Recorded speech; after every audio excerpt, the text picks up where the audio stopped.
Sir ये जो सारी सूरत हाल डेवलप हुई है, ये जो हमला हुआ है, ये सारा कुछ, एक तो सर पहले ये कहिएगा कि आप कहीं ना कहीं इसको कैलकुलेट कर रहे थे, आप समझ रहे थे कि ये सूरत हाल इस नहज पर पहुंचेगी, और साथ ही साथ ये कि जो ईरान की तरफ से रिएक्शन रद्द अमल आया है, was it a surprise to you sir, या you saw that coming too? क्या आपको लगा कि ईरान, लगता था कि ईरान इतना रेजिस्ट कर लेगा जितना किया है? जी जी बिल्कुल।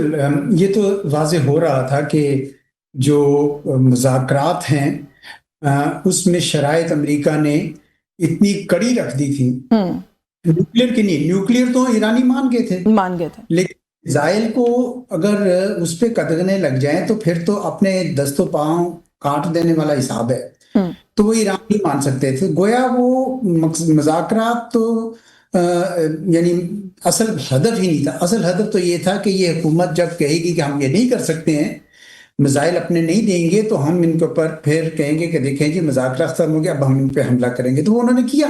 तो ये सारी वो कर रहे थे कि इतनी जो इन्होंने अस्करी साजो सामान जमा किया है अमेरिका ने, ये करेंगे तो सही। और ये भी पता था कि ईरान जवाब भी देगा, क्योंकि ईरान इतना पुरएतमाद नजर आ रहे थे, उसकी क़यादत नजर आ रही थी कि हम करेंगे, कोई ना कोई जवाब देंगे। गोया उनके पास मिसाइलों का खासा जखीरा है जो वो इस्तेमाल करेंगे। अब देखना ये है कि इस वक्त दो ही सिनेरियो बनते हैं।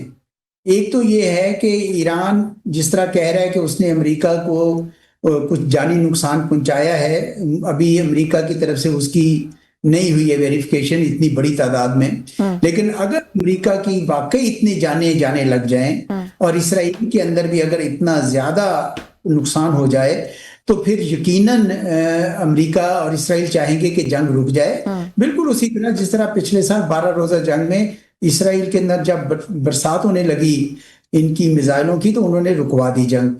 ये एक सिनेरियो है। दूसरा सिनेरियो ये है कि ईरान के अंदर वो मिसाइल का जखीरा खत्म हो जाए और मीनवाइल वहां पे अफरा तफरी सी फैलनी शुरू हो जाए। क्यादत को खत्म होने से तो फर्क इसलिए नहीं पड़ता कि अगले रंग आ जाएगा ना, एक और क्यादत आ जाएगी। लेकिन मुल्क के अंदर अगर बेचैनी फैलनी शुरू हो जाए, लोग निकलना शुरू हो जाए और इनके पास मिसाइलों का जखीरा खत्म हो जाए, तो फिर यकीनन ये रजीम कोलैप्स हो जाएगी। मैं रजीम चेंज नहीं कह रहा, रजीम कोलैप्स करेंगे। पहली फेज में शायद उनका मकसद भी यही है कि ये कोलैप्स कर दी जाए। अब जो पहला सिनेरियो है कि ईरान को और अमेरिका और इसराइल को इतना नुकसान पहुंचा दिया जाए, इसके बारे में अभी कोई हतमी राय बनाई नहीं जा सकती। ईरान का दावा है कि उनके पास मिसाइल हैं, वो अभी देखेंगे, आइंदा हफ्ते 10 दिन में पता चल जाएगा।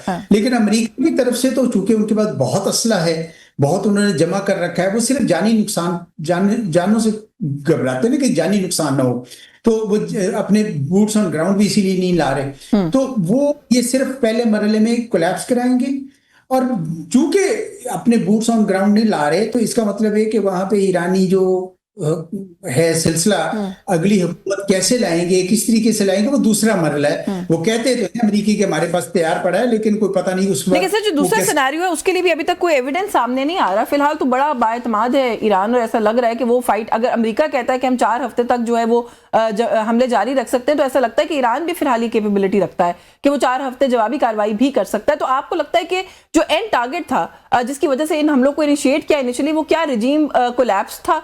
रिजीम चेंज तो जैसे आपने खुद भी कह दिया और हर कोई समझता है कि वो बूट्स ऑन ग्राउंड के बगैर नहीं हो सकता, तो कम से कम मुझे सर एंड टारगेट समझ में नहीं आ रहा कि वो क्या, अगर तो ये टारगेट था कि ये रेडिकल लीडरशिप है, इसके बाद जो आने वाली होगी मॉडरेट होगी, तो सर इससे भी ज्यादा रेडिकल आ सकती है, इट्स एनीबॉडीज गेस, तो क्या एंड टारगेट था? नहीं, एंड टारगेट कोलैप्स है जी, कोलैप्स है, ताकि वो जब ता वक्त है कि ये बैठ नहीं जाती और वहां पे एक हंगामा सा पैदा नहीं हो जाता और अफरा तफरी हो जाए वहां पे, ये मकसद है। देखिए, मकसद सिर्फ ये भी नहीं है, इसका भी आगे से मकसद ये है कि वो ईरान जिस तरह की का खतरा बनता है इसराइल के लिए, ये वाहिद मज़ाहमत रह गई है, तो उसको खत्म कर दे। यानी ईरान को इस काबिल ना छोड़ा जाए कि वो इसराइल के अज़ाइम के खिलाफ कुछ कर सके। ये था मकसद उनका। लेकिन सर क्या आपको लगता है कि इसके अंदर खाली असलहा, पैसे, फंडिंग, उससे ज्यादा भी कुछ फैक्टर्स इन्वॉल्व हैं इस फाइट को कंटिन्यू करने के लिए? क्योंकि जैसे अभी आपने कहा कि वेरीफाई तो कुछ नहीं हुआ कि अमेरिका में कितना जानी नुकसान हुआ, लेकिन अगर 500 के क्लेम को मैं 50 पर भी ले आऊं सर, तो कुछ बॉडी बैग्स जब घर जाएंगे तो आपको नहीं लगता इंटरनल एक तो प्रेशर बिल्ड होगा अमेरिका के लिए, और दूसरा सर ये जो मिडिल ईस्टर्न ममालिक इन्वॉल्व हैं, नुकसान तो सर उनका हो रहा है प्रैक्टिकली। बेशक वो कह रहे हैं कि वो बेसिस को वहां पर हिट कर रहे हैं, लेकिन वहां पर लॉस हो रहा है और ये वो ममालिक हैं जो अपना एक फेस पुट अप करते हैं कि ये बड़े सेफ ममालिक हैं। तो आपको नहीं लगता कि अल्टीमेटली यहां से भी प्रेशर आएगा अमेरिका को कि इस मामले को अब खत्म किया जाए? जी, अभी तो दोनों बातें जो आपने कही ना कि ये अमेरिका के अंदर अगर बॉडी बैग्स जाएंगे तो वो छुपाए नहीं जा सकते, ठीक है ना। तो पता चल जाएगा कि ईरान का दावा सही है या नहीं है। ठीक है। और अगर वो दावा सही ना हुआ और ईरान अमेरिका के लेट से इक्का दुक्का 2 3 4 सिर्फ मरे, तो फिर तो वो दबाव नहीं आएगा, ठीक है। लेकिन अगर 50 मर गए हैं और फिर वो यानी वो एक सिलसिला चलता रहता है तो यकीनन दबाव बढ़ जाएगा वक्त के साथ। जो गल्फ रियासतें हैं जी, गल्फ रियासतों को पहले से अंदाजा था इस बात का कि भाई ये जब शुरू होगा तो हमें, वो आपको पता है बड़े अरसे से डाइवर्सिफाई कर रहे हैं अपनी इकोनॉमीज को। उनको अंदाजा था कि ये तेल का इन्हिसार अगर खाली हम रखा तेल के ऊपर तो ये एक दिन हमारे लिए मुश्किल पेश आएगी। वो भी चाहेंगे कि ईरान अगर कमजोर हो रहा है, देखें उनके पास ईरान के लिए थोड़ी बहुत हमदर्दी मौजूद थी, क्योंकि इजराइल ने जब से ग्रेटर इजराइल की बात की तो अरब इलाके भी उसमें शामिल होने थे, तो वो सोचने लग गए थे कि असल दुश्मन इजराइल है, ईरान नहीं है। लेकिन ईरान ने जब इनके ऊपर हमला कर दिया है ये कहकर कि आपने अड्डे क्यों दिए हुए हैं, तो ये मेरे ख्याल में ईरान की हिकमत अमली में मेरे ख्याल में ये सही नहीं थी। मुझे अपना लगता है कि आपको लगता है कि उसने अपने आप को डिप्लोमेटिकली आइसोलेट कर लिया है इसके बाद? बिल्कुल कर लिया, बिल्कुल कर लिया। अगर ये सिर्फ इसराइल पे फोकस करते तो इनको बहुत ज्यादा फायदा होता। लेकिन अब जो उन्होंने इतना स्प्रेड थी, देखे ना, मुझे बताएं 6 फ्रंट इधर हैं, अब नए हुर्मुज़ है, अमेरिका है, इसराइल है, ये कितने मिसाइल, अनलिमिटेड मिसाइल तो नहीं हो सकते ना किसी के पास। तो एक दिन खत्म हो जाएंगे, 10 दिन 15 दिन 20 दिन के बाद खत्म हो जाएंगे, तो फिर क्या करेंगे। इसलिए मेरा ख्याल है कि ये इन्होंने ये बेहतर हिकमत अमली नहीं थी कि इनका ख्याल था कि सारी तरफ अगर आग लगा देंगे तो लोग डर के रुकवा देंगे, नहीं रुकवाएंगे। अब तो जंग हर तरफ चल रही है। यूक्रेन की जंग को कितनी देर हो गई है मुझे बताएं, ठीक है ना, कितने साल हो गए, 4 साल हो चुके हैं, लेकिन चल रही है। तो नहीं रुकवाते हैं लोग। वो कहते हैं ये माहौल इस वक्त इस तरह का है कि जंगें चलती रहती हैं और ईरान के पास ये या होता ना कि न्यूक्लियर बम होता तो खतरा होता कि ये न्यूक्लियर फेंक देगा, वो तो खतरा है नहीं। तो इस वजह से मेरा ख्याल है कि ईरान के लिए ये बहुत अच्छी हिकमत अमली साबित नहीं हुई कि उन्होंने बाकी अरब मुल्कों पर भी जो अटैक किया है। इस कॉन्फ्लिक्ट का सर एंड पॉइंट आपको किसी और इंटरवेंशन के थ्रू नजर आता है? कोई मुज़ाकरात, कोई और ममालिक की इंटरफेरेंस, कोई चाइना, रशिया, इवन हम पाकिस्तान की बात करें, कोई और ममालिक आप समझते हैं कि कोई किरदार अदा कर सकते हैं कि ये कॉन्फ्लिक्ट इस वक्त डाइल्यूट हो जाए, या ये अपनी पेस पर ही आप समझते हैं अब डाइल्यूट होगा?